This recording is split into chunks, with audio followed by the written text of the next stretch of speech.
জাতীয় সরকার গঠন করো। সংগ্রামী সাথী বন্ধুগণ, আপনারা জানেন 2018 সাল থেকে বাংলাদেশ ছাত্র অধিকার পরিষদ শেখ হাসিনার রক্তচক্ষুকে উপেক্ষা করে, অসংখ্য হামলাকে উপেক্ষা করে জনগণের অধিকার আদায়ে রাজপথে সংগ্রাম করে গিয়েছে।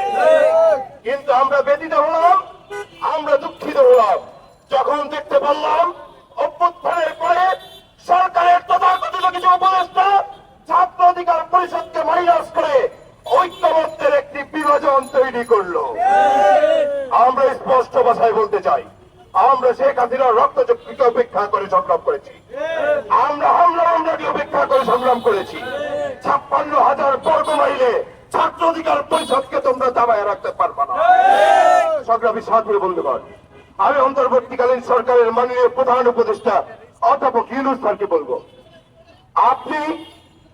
আমরা আপনাকে সদা সর্বদা সহযোগিতা করেছি, ভবিষ্যতেও সহযোগিতা করব, কিন্তু আপনার উপদেষ্টা পরিষদে যারা ঐক্যকে বিভাজন করেছে, যারা জুলাইকে ঐক্যগত করে ঐক্য বিনষ্ট করেছে, সেই তথাকথিত বিতর্কিত উপদেষ্টাকে অপসারণ করে জনমতের ভিত্তিতে জুলাইয়ের অংশীদারিত্বদেরকে নিয়ে জাতীয় সরকার গঠন করেন।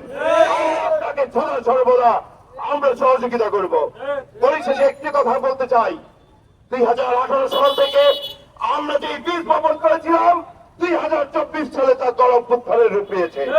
সেই সংগ্রামে আমি চ্যালেঞ্জ করে বলছি, বাংলাদেশের প্রতিটি প্রান্তে ছাত্র অধিকার পরিষদের নেতৃবৃন্দরাই সামনে থেকে নেতৃত্ব দিয়েছে।